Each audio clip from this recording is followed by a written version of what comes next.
What's up, checking in crew? I'm Alexis. Hey, I'm Liz. And this is Rain Check Podcast. Feel free, grab a seat, get comfortable. Let's talk that shit. Getting it out the mud.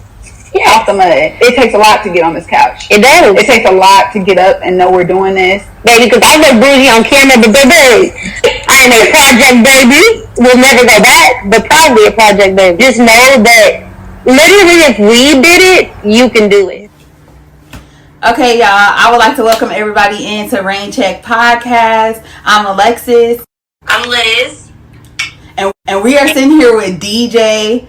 Okay, he sits on the podcast. He's a host on the podcast of the Thapurpleshell podcast. Thank you for joining us. Respectfully glad to be here. I appreciate the invite. Yes. So we already pre-gamed you. You know we talk mental health. I'm ready. And he ready said he's down, right? Okay, so let's get into it. First, let's check in with you. We like to ask you how you're doing, and that's mentally, physically, however you want to say it. Just check in with us. Oh, I'm still breathing, can't complain. Finally made it to the weekend. Life is lifing right now. Ups, downs, and then the in-betweens, but can't complain. I woke up. I was able to join y'all, so mission accomplished. Right, okay. So are you just like locked in, focused right now with the podcast stuff? I'm at a very open space in life right now. Career-wise, I'm open to change. I just stopped working money trucks after doing that for 10 years just to find peace of mind.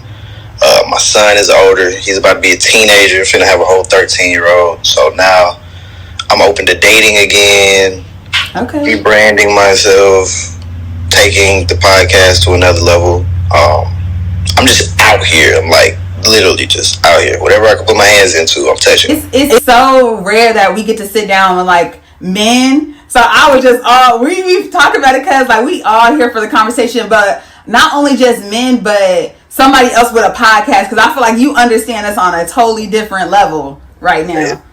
It is a handful to juggle. Like, Yeah. women will see our podcast or our material and be like, I cannot deal with that type of lifestyle. Yeah. And if you're not in the industry, then I'm scared to even try to talk to you because I may not come home till 2 o'clock in the morning, 3 o'clock in the morning, and I'm literally working. I'm on camera. You can see what I'm doing, but that is not satisfying her at night. Yeah. So it's like a really, really hard. It's like being a stripper. It's like being a porn star. It's like being a rapper. Any form of not your average regular 9 to 5, it is difficult because your schedule is different. Your commitments are different. You have to be selfish a lot. And as men, we already lose from the jump. You lose from the jump. She's not going to entertain you. She's not going to let you get to the point to where she's not happy with you not coming home at night. She's going to look at your Instagram and be like, oh no, you are surrounded by females every day. I'm straight. Every day. I'm straight. And it's so crazy because I don't think as women, it's like the opposite. It's like, oh my goodness, you're going to be around men and stuff like that. But it's more the catty stuff with like catty stuff on our end. Like I feel like we get into it more off of petty stuff than like the actual business, straightforward. It's hard for women to like set aside the differences. So that's also why I was excited to work with men because y'all are more chill on that end, you know, when it comes to or I would like to think so. Yeah, and not just that, like the different perspective, you know? Yeah. Because we're women, so we can give our opinion on what we think men should be like or how situations should go, but we wouldn't really know.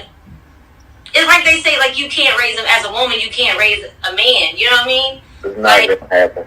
It's just our opinion. So the opportunity to have the diversity is like, yeah. It's not going to happen. If you guys check out the podcast, like, we dropped a clip where I had 3 female guests on, and they got to pulling out guns, got to fighting. Like, it got real ugly.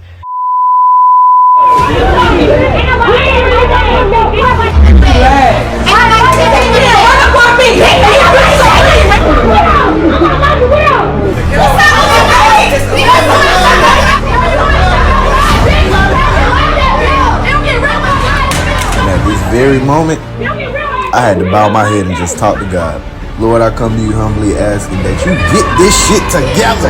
And please don't let her shoot the house up. What's up, man? Hold on. Leave this bitch outside right now. Fuck that shit. Every time I put that bitch outside right now. Hold on, BB on my purse. Fuck you talking about? Whoa, we got neighbors.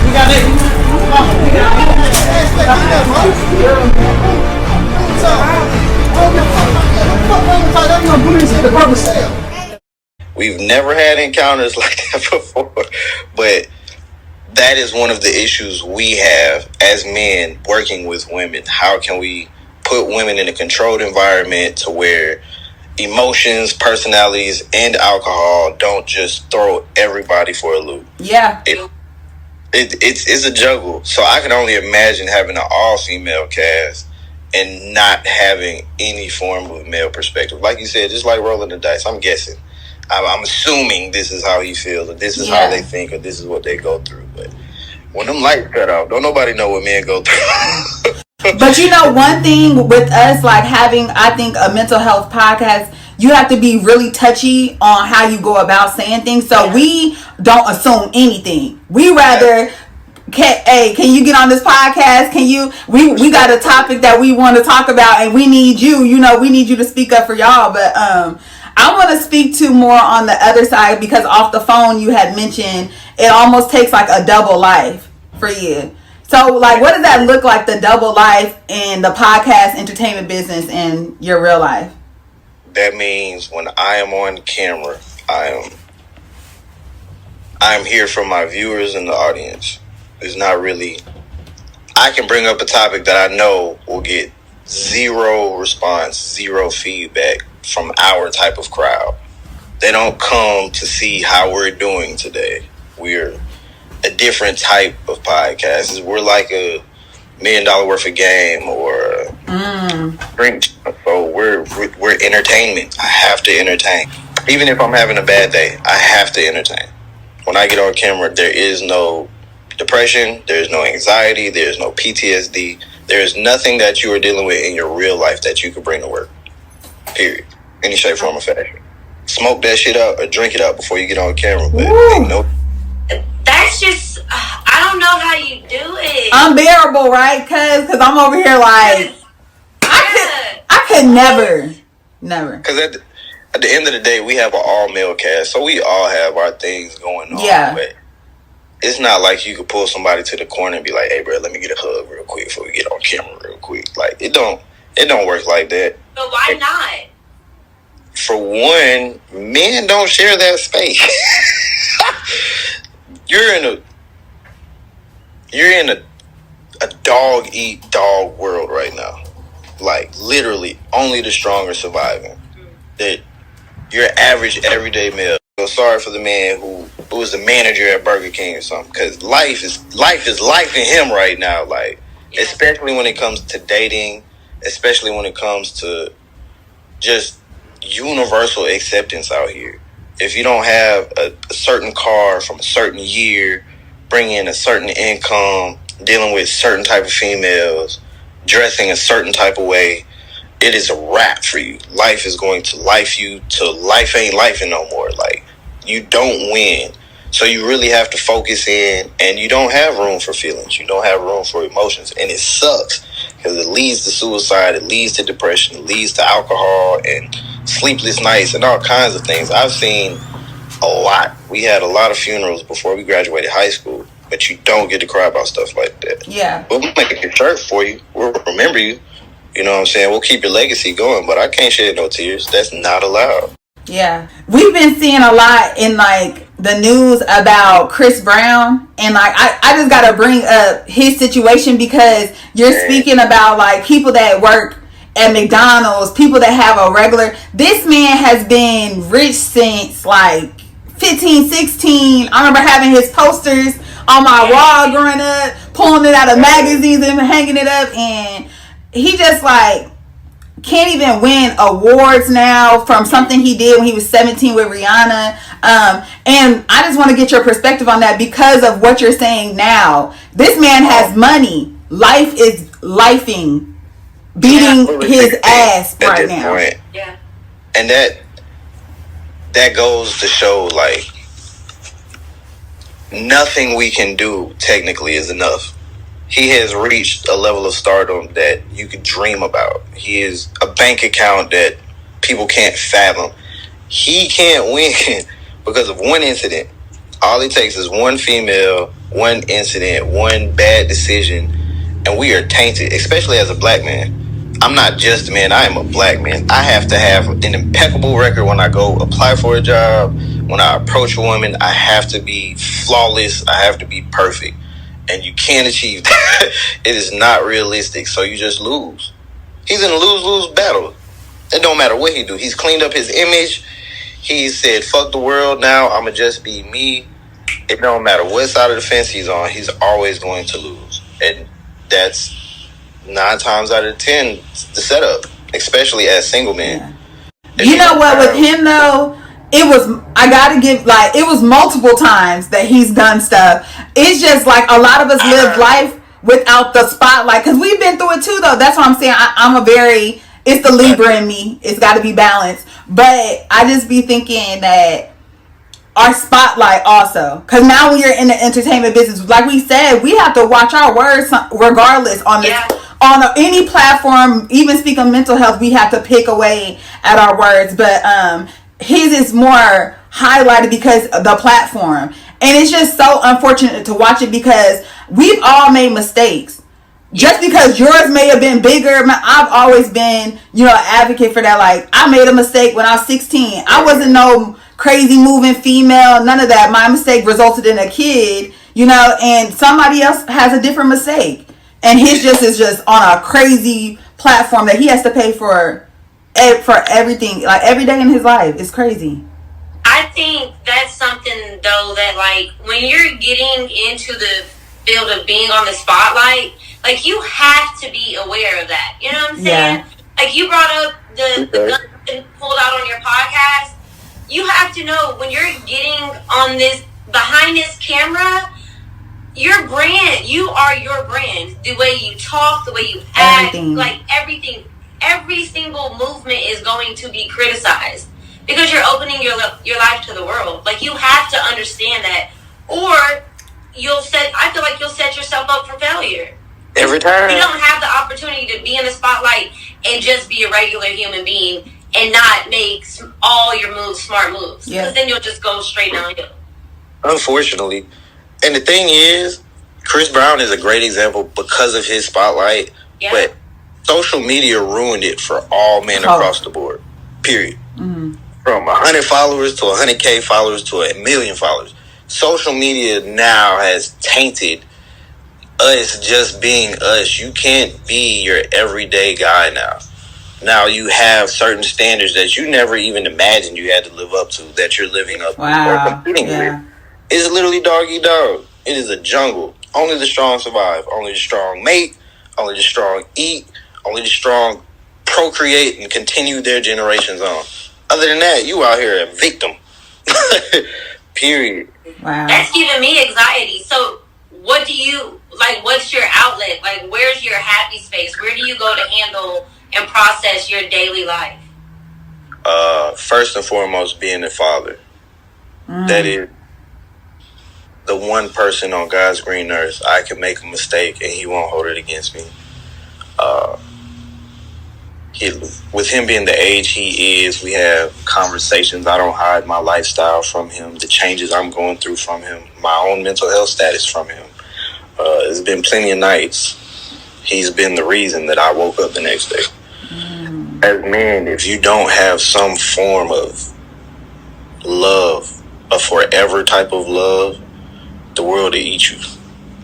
Like, if you have, that's why a lot of men literally won't let their mother or their fathers or their parents go or whoever raised them, because that's irreplaceable. You don't find that out here in the world. It'll cost you a relationship because he loved his mama and it feel like y'all in competition. But he can't let that go, because at the end of the day, if you leave, I have nobody. So my child, he's definitely one of the best things that ever happened to me. Wow. Other than that, the gun range. I feel every man should have some form of a violent release. Yeah, it's mandatory. Even if you like kickbox or go lift weights. I hit the gym a lot, just not even for physique, just frustration, sexual frustration. I had a bad day, whatever the case is. That is good. Like a violent release. Like that is just. I was like, wait, but it makes sense. Yes. A million times. Yes. It makes sense. Wow. Because if you don't, it's gonna come out in a very unhealthy or toxic way. Yeah. I've been in domestic situations to where I've gotten hit, and now I'm scarred and lumped because I won't release that aggression. So I have to have somewhere to put that. I can't put it on another human being. I'm gonna go to jail. Just thinking about what I went through yesterday, I'm gonna go to jail today. It's a horrible decision, and it happens a lot because men don't feel like you can find a safe place to do that. But there are literally places and things meant just for you to be violent. You can go to a rec room and go destroy TVs and throw paint everywhere, whatever the case is. Yeah. You can get it out, and you have to. It's like, where does it go? Before it's too late, right? And you crash out. Yeah. And now you have a Chris Brown Rihanna situation, which is, ooh, you know what I'm saying? And that's all it takes to change your life. Yeah. People always talk about a woman scorned, but nobody ever talks about like a black man. A black man without love, with, like you said, without no attachment of eternal love with somebody, a scary man. A scary man. I promise you. And it's like that in a lot of cases. If a man doesn't have a dog, you know what I'm saying? If a man doesn't have something or someone to go home to and just release, you'll go crazy. You'll go crazy because life is going to life. Gas is $3.50. You know what I'm saying? Eggs $15, and he bringing home a $500 check every week. Yeah. You know what I'm saying? That's I make real. Decent money, but you got people out there making 30-40K, and now at this point, you can barely survive. Let alone try to court a woman, try to be buying Christmas gifts, birthday gifts. Like, you can't find love if you can't even find stability. And that is one of the biggest, I feel, pillars that fall short of just mental positivity. If we're not stable, I'm not trying to think about how I feel. Yeah. I got the bag. It starts with you, right? Because if you're not good, you can't be good to nobody else, and it just starts to, now you're ruining people, carrying another bag to the next person. It just ruining lives, period. Like, and that's men, women, any of that. But now you've spoken to like the worldly things, and we can't control that sometimes. So what as women do men need? Like, what can women do? One, spit some game. It sounds bad. Men are very simple. All we look for: reciprocation, appreciation, and just loyalty. Loyalty comes with trust, unconditional love, no judgment, safe space. Reciprocation can come in sexual favors. It could come in you just telling me, hey, I see you. You know what I'm saying? I appreciate you. Just the rent is paid, my guy. The car note is paid. The kids are good. Like, I just want to say thank you. Just appreciate me. Make sure I have a meal. Just ask me, am I okay? that is like, what? I could not tell you how many women I've dated that don't even pass their mind to ask if I'm okay. Yeah. You know what keeps catching me throughout this conversation, cousin, is he keeps using our phrases. Yeah. You know what I mean? Like, life is lifing. Are you okay? Like, these are things that we talk about this. It's at the top of our Instagram first line. Are you okay? Okay. Yes. For real. Yeah. Do you know how many people don't ask that? Especially to a grown man. Oh my goodness. I don't care if you're okay. Like, hey, how you doing? I can say I am fucked up right now. goes right over their head. All right, well, we'll get through it, buddy. Keep it moving. Yeah. Other than you calling your mama, who gives a damn about your problems? Yeah. That is life. And I learned very early. I moved out at 16. Had my child at 21. Luckily, it was after high school and college. Yeah. But I have friends who had 2 kids walking across the stage. I have friends who we buried before senior test, graduation test. Like, yeah, we are at the stage in life to where if you survive, you are winning. Nobody's living. A lot of men are living life. They're alive. They're surviving, but they have no reason to smile for it. Yeah. And it sucks because you can't tell nobody that. That's sad. That is so sad. Yeah. I think like moms, unfortunately, moms of our generation need to like pay attention to these conversations because we're raising the next generation of men. And I just always think about that with my son. I always tell him like, release. Tell me what it is. How can we fix it? Don't go out here as an angry boy because they turn into a worse man that's going to ruin the lives of other people.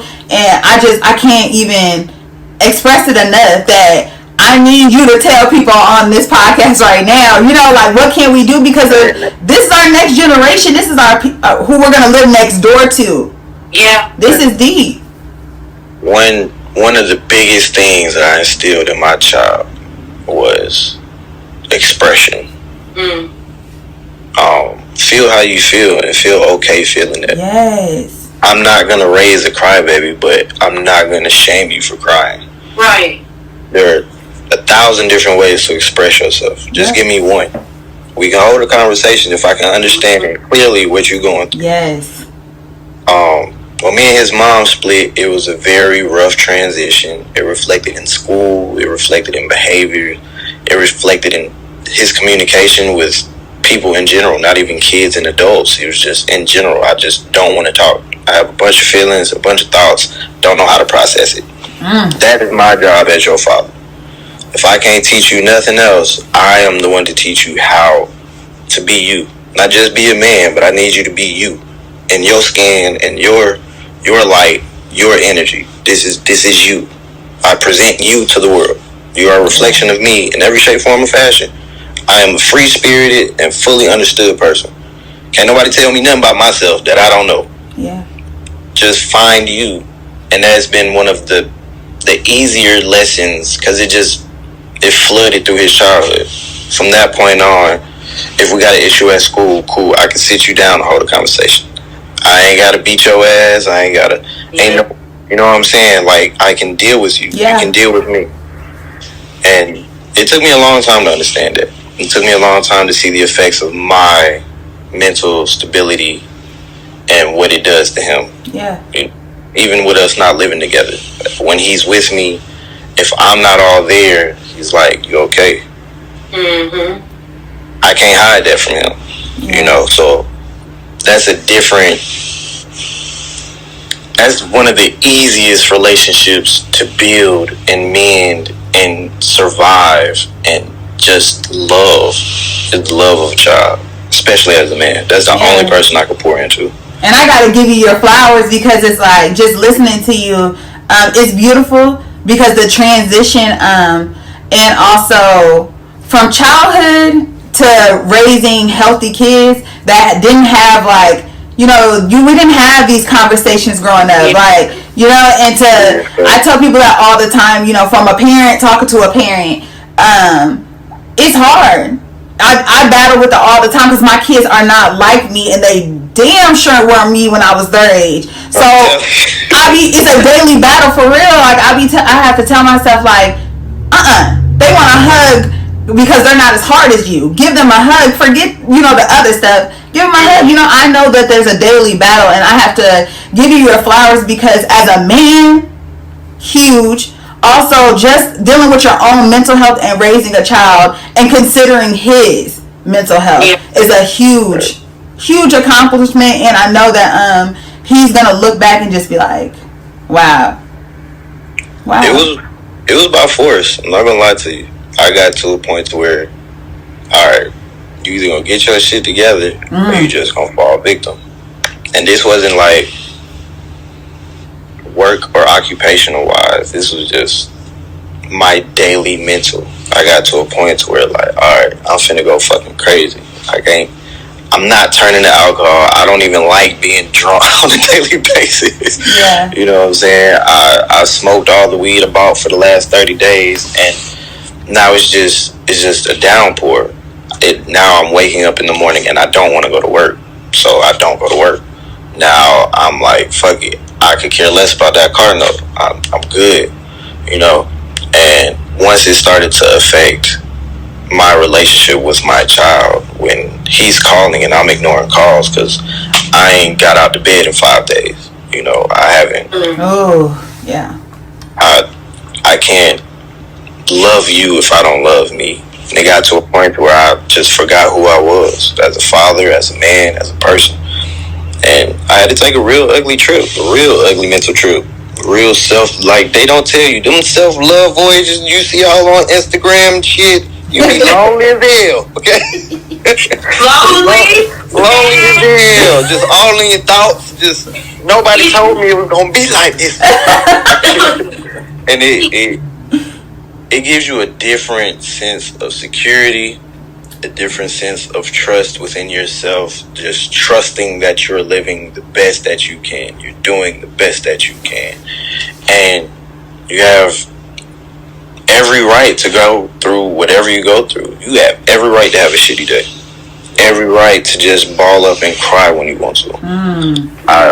I'm one of them old player cats. I'll take a bubble bath in a heartbeat. You hear me? Like candles lit, R&B in the background. I'm one of them, because if nobody is going to love you, you have to love you. And men don't understand that it's okay for us to love us. Like, yeah. We have to love everybody first, but no man is out there just pouring into himself, or a lot of men, should I say, aren't pouring into themselves like they should. Yeah. Because we take L's every day. It's somebody we're not going to make happy every day, just as people. And it's really hard for the male species to process that. Yeah.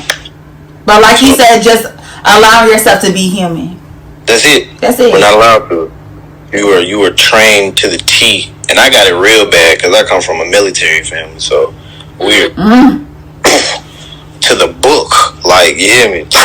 ain't no conversations, ain't no back and forth. You can do what I tell you, or I'll put my hands on you. And I caught myself raising my son like that, and I caught him giving me the same reactions I gave my parents. Like, all right, well, shit, I do what y'all want while I'm here, but once I'm gone, I'm gone. That's it.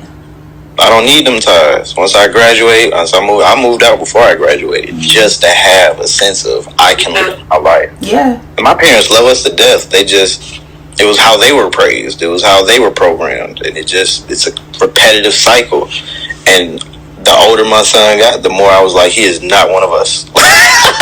He is not one of us. He got the beauty and the acceptance of himself from a very young age. He didn't care if people picked on him. He didn't care if he gained weight. He didn't care if his hair got long. He didn't care if a nigga didn't like his haircut. He didn't care. And I was so happy to see him go through that. Yes. That was half the job right there. I was like, well, shit, God, I appreciate that. Did me a little favor for real. I think it's so beautiful though, because y'all know I don't have kids, but I brag about the way my cousin parents all the time. Like, I've never seen a parent like my cousin. Ooh. And sitting here, the way she talks to her kid, it's just, everything is lifting them up. Even if she has to discipline, I'm disciplining, but I'm still building you at the same time. You know what I mean? Like, I just never seen it. And then to see a man, you know, who has the same, it makes me emotional. Like, that's crazy. It's so beautiful. It's so beautiful. Our culture and people of our generation legit want change. And we are consciously making the decision to do better than what we were taught or what we were exposed to. And I'm just emotional, y'all. I'm not even going to, it's overwhelming. It's beautiful. Yeah, but it's also because I feel like it's speaking to your child, like inner child. Like Yes. I tell people all the time, I'm not perfect. I can make these statuses or whatever, but I was broken before, and I'm just trying to be everything that I needed back then, and that's what comes off as perfect, because that's all I'm doing is mending things from my past in my child's future now, in their presence now. And I just love podcasts. I watch podcasts all over different type of concepts, but I just like that we could have this conversation. You're very versatile, like you said. It's kind of, I get what you said in the beginning, the double life. Yeah. But I like it. I really do. And we wish y'all the best. We really do. And I want you to tell everyone at home what your podcast, your information, Instagrams, all that. Instagram for the podcast, our business page is Thapurpleshell. Follow me, DJ the original DJ. That's Instagram, Twitter, Facebook, Snapchat, whatever you could think of. I try to keep up with the young folks. Snapchat. Big shouts out to Mercy University. I've been doing my therapy sessions through them. I told my therapist I give them a shout out. They have a program right now. They have grad students who are literally getting clinical hours doing free sessions. If you make too much, you may pay $30 a month. That's 4 weeks of therapy for $30. You can do it daily. You can do it once a week, twice a week. Everybody go talk to somebody. Okay, therapy shout out. That's the one. Yes. Y'all, and to just give a little back history, y'all, Checking In did a collab with Thapurpleshell. Oh yeah, factual, man. Y'all, they invited me to sit in on a podcast, and it was dope seeing the way that they work. It was dope. So it was dope to come to your platform, but it's you coming over here and talking mental health. It's like, okay, so you know what I mean? I see when you say like there's the roles you have to play, the hats you wear. I have Real. It's mandatory, but if you do it and you find a comfortable space to where at the end of the day you find some way to be yourself, because I ain't shit on our show, but I still find a way to drop a gem. Like, yeah, there are a lot of bad guys out here, but who's creating them? Who's opening the door for them? Who's letting them sleep in bed at night? Everybody has to have some form of self-accountability. Yep. So it's good to be able to take that everywhere I go, every platform I'm on. And you guys let me be really self-accountable, you know. I had a little therapy session. You know what I'm saying? Life ain't shit. Life is life, man. But it's good to find moments to smile about. It's really dope, and I appreciate the opportunity. So you would say that it feels good to check in? Absolutely. What? Yeah, don't let them invite me again. Don't let them do it. Don't let them do it. I'll do about 3-4 episodes. I loved it. It's good to just breathe for a second. And to be heard. Hey, and I appreciate y'all even giving me the opportunity. A lot of people, like, they see what men go through, but they don't know what men go through. Yeah. Men don't even know what we're going through. It's hard for us to self-identify our own problems, our own traumas, our own issues. So, appreciate y'all helping another toxic male out here. You know what I'm saying? Well, you're always welcome, and this was definitely a vibe. It even uplifted me to see a father just working hard and a businessman. That's it. Checking in. We're getting ready to check out. Again, I'm Alexis. I'm Liz. DJ the original. Thank y'all, man. All right, that's it. Check it out. Out.